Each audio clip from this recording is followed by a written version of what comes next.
Surabaya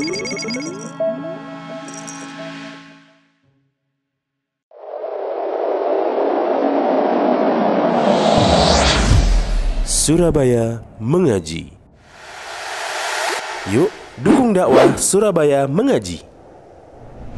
Salurkan harta terbaik Anda untuk operasional dakwah.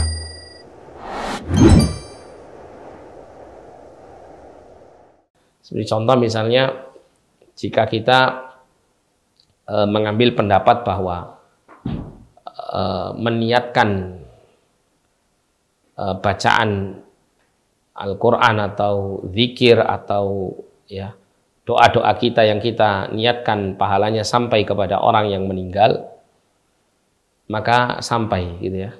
Kita niatkan pahalanya untuk orang yang meninggal, maka akan sampai. Nah, ini asalnya katakanlah ini dibenarkan menurut sebagian golongan ya, golongan ulama ya.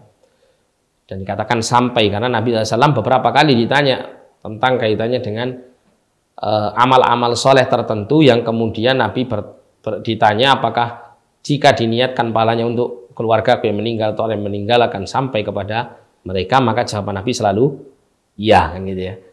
Ini mengisyaratkan bahwa bisa saja ya, bisa saja yang dimaksud Nabi itu adalah semua ibadah yang dilakukan oleh seseorang yang berpahala kemudian yang diniatkan untuk yang meninggal itu akan sampai kepada yang meninggal. Katakanlah kita ambil poin ini. Tapi kemudian ya seseorang yang berpegang dengan asal seperti ini itu kemudian menciptakan satu peribadatan dengan dasar asalnya tadi itu dengan bentuk yang baru. Faraknya, farak cabangnya dengan bentuk yang baru. Contohnya mengumpulkan orang-orang di hari kematian 1-2 hari dan seterusnya. 1, 2, 3, 4, 5, 6 dan seterusnya itu ya. Terus kemudian di situ berkumpul membaca surat-surat tertentu, zikir-zikir tertentu yang ditentukan, yang dibuat ya. Kemudian apa? Berdoa, doa tertentu yang ditentukan gitu ya. Dengan tujuan niat pahala untuk yang meninggal dunia. Nah, ini jelas faraknya apa? Pengamalan daripada asal itu tidak ada tuntunannya, termasuk sifat muhdatsah. Sifat yang muhdatsah.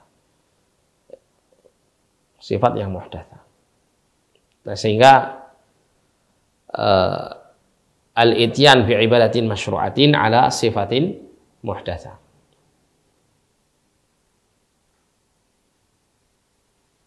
Yang keempat, au takhsis. Takhsis waqtin lil ibadatil masyru'ati lam yuhaddidhu syar'u.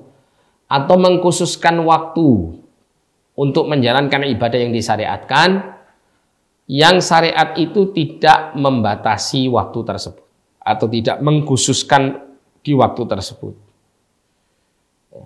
Misalnya dia meyakini bahwa membaca surat tertentu di malam Jumat misal gitu ya, misalnya membaca surat apa? Surat Al-Waqi'ah misalnya ya, atau surat Yasin. Surat Yasin ini ada dalilnya, cuman dalilnya dhaif. Nanti contohnya yang di bawah lagi, ada lagi. Gitu ya. Misalnya seseorang membaca surat Al-Fatihah 1000 kali di malam Jumat. Dia meyakini kalau membaca suratul Fatihah dengan jumlah 1000 kali di malam Jumat itu akan membuat ya atau mendatangkan barokah untuk kehidupan keluarganya, misal gitu ya. Diberikan apa? Kehidupan yang tentram dengan dicukupi rezekinya misalnya, kemudian hubungan keluarganya diperbaiki, kemudian apa?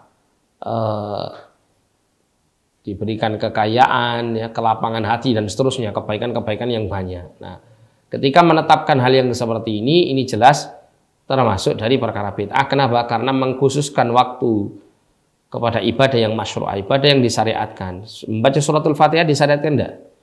Disyariatkan, tapi dengan waktu tertentu yang dikhususkan.